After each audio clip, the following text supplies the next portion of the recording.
Satan also came in among the sons of God. The book of Job chapter 1 and verse 6. Now there was a day when the sons of God came to present themselves before Yahweh, and Satan came also among them.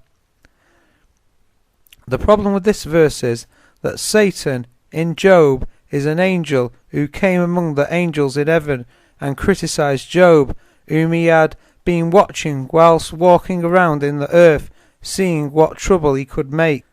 He brings lots of problems upon Job to try and turn him away from God. Nowhere in the book of Job is Satan clearly stated to be a fallen angel. The argument that Satan is a fallen angel is an assumed one and involves the following assumptions: that the sons of God refers to angels. The expression is possibly identified with angels in Job chapter 38 and verse 7, but is used of humans elsewhere in Scripture in Deuteronomy chapter 14 and verse 1, Psalm 82 and verse 6, the book of Hosea chapter 1 and verse 10, the Gospel of Luke chapter 3 and verse 38, the Gospel of John chapter 1 and verse 12, the first letter of John chapter 3 and verse 1. So the phrase the sons of God can refer to those who have the true understanding of God. See Romans chapter 8 and verse 14, 2 Corinthians chapter 6 and verse 17 to 18, the first letter of John chapter 3 and verse 7.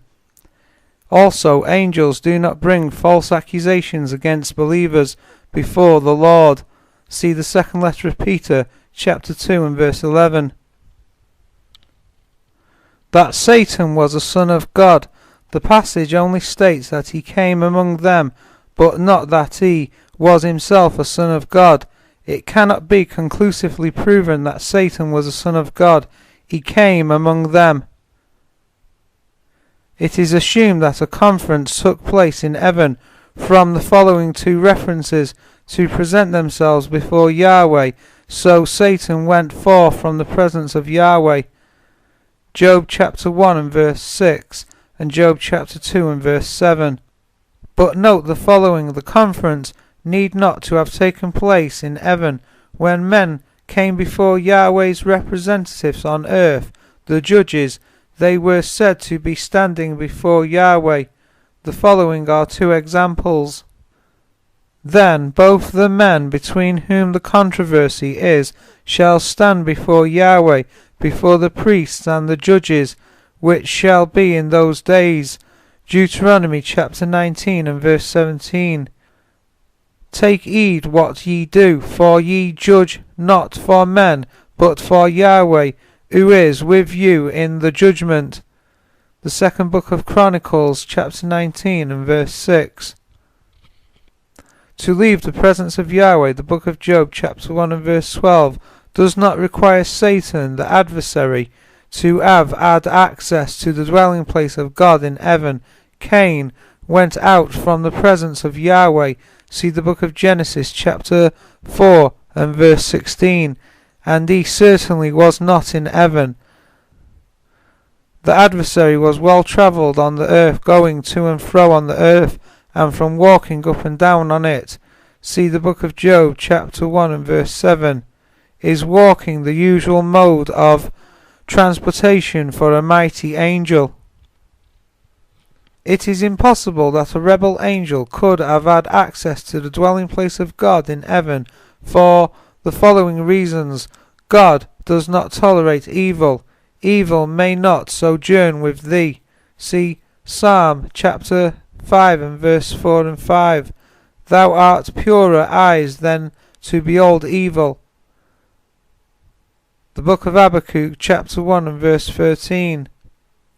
How then could a rebel angel have had access to heaven from before the creation of Adam and Eve until 1914, as the Jehovah's Witnesses claim, or if, as it is sometimes asserted, that Satan was cast out of heaven before the creation of Adam and Eve?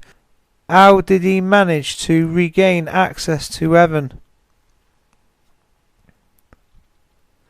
If Satan were a rebel angel with access to heaven until 1914, as the Jehovah's Witnesses claim, this would invalidate the Lord's Prayer.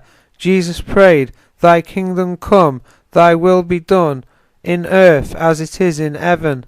Matthew chapter 6 and verse 10. Did Jesus believe that heaven was the seat of revolution and disorder, and later to be the scene of a great war?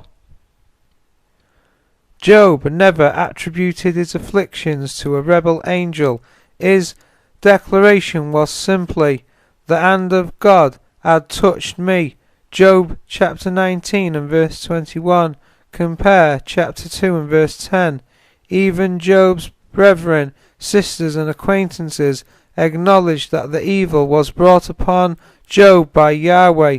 They came and comforted him over all the evil that Yahweh had brought upon him. Job chapter 42 and verse 11.